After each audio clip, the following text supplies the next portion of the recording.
سلام عليكم. تفتكروا ممكن بنت صغيرة يتيمة جاية من بلد تانية ومن غير أهل ولا فلوس تبقى بعد كده واحدة من أهم وأشهر ستات في تاريخ الصحافة والفن؟ اللي هنحكي عنها النهاردة قصة مش بس عن نجاح، لأ، دي قصة عن تحدي وإصرار وموهبة. قصة روزا اليوسف اللي اتحولت من بنت محدش يعرفها لاسم بيترعب منه الملوك والسياسيين، وبيتكتب عنه لحد النهاردة في كتب التاريخ. روزا اليوسف، وده كان اسم شهرتها، لكن الحقيقة اسمها كان فاطمة اليوسف. اتولدت في بيروت سنة 1898 وكانت يتيمة من أول يوم. أمها ماتت بعد الولادة وأبوها كان تاجر، اضطر إن هو يسافر ويسيبها، وسابها مع ناس جيران ليهم وكانوا الناس دول مسيحيين. وهنا بدأت فاطمة الرحلة الصعبة. اتربت فاطمة وسط أسرة مسيحية اتعلقت بيها جدا وفضلوا ينادوها بروز من كتر ما كانوا بيحبوها جدا. وفاطمة كانت فاكرة إن هم دول أهلها لحد لما كبرت، وفي يوم عرفت الحقيقة إنها مش بنتهم، وكانت صدمة كبيرة جدا بالنسبة لها، وإنها يتيمة من أسرة مسلمة. وقت ما كانت العيلة مهاجرة على أمريكا، السفينة وقفت في اسكندرية، ومن هنا القدر قرر يغير طريقها تماما. في مصر قابلت المخرج المسرحي الكبير اسكندر فرح، واللي شاف فيها موهبة وضمها لفرقته، وبدأ يعلمها التمثيل ويعاملها كأنها بنته بالظبط.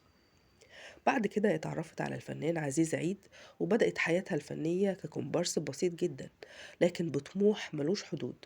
اشتغلت مع كبار زي جورج أبيض وتألقت على المسرح، ولما انضمت لفرقة يوسف وهبي بقت بطلة بكل ما تحمله الكلمة من معنى.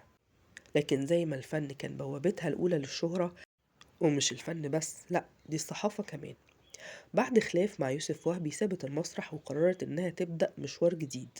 وفي أكتوبر سنة 1925 عملت مجلة أو أطلقت مجلة الخاصة بيها كانت اسمها روزا اليوسف، واللي بدأت كمجلة فنية، بس مع الوقت بقت واحدة من أهم المجلات السياسية في مصر والعالم العربي كله. وكانت روزا مش مجرد صاحبة مجلة، لأ، كانت مدرسة حرفيا.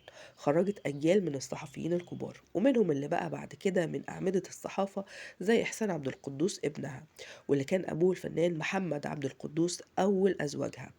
روزا اليوسف اتجوزت 3 مرات، أولهم كان محمد عبد القدوس وأنجبت منه إحسان. بعد كده اتجوزت عملاق المسرح زكي طليمات، وأخيرا المحامي قاسم أمين، حفيد رائد تحرير المرأة. غير مجلة روزا اليوسف أطلقت كمان مجلة صباح الخير، واللي كانت موجهة للشباب، وفعلا المجلة كانت بتنشر فكر جديد وحر. روزا اليوسف كانت ست بشخصية قوية جدا وعندها إصرار يخوف. كانت دايما تقول: كلنا هنموت، بس في فرق بين اللي يموت وينتهي واللي زيي يموت بس يفضل عايش بتاريخه وسيرته. وكانت نهايتها بنفس القوة دي. وهي بتتفرج على فيلم في سينما ريفولي حست بتعب مفاجئ، بس تماسكت وخرجت بهدوء مع صاحبتها، طلبت تاكسي ورجعت بيتها وغيرت هدومها ودخلت تنام في سريرها، وماتت وهي في السرير في أقل من نص ساعة بس. الأديب يوسف إدريس كتب وقتها وقال: روزة يوسف استأذنت عزرائيل نص ساعة. ايه يا عم الكلام اللي انت بتقوله ده؟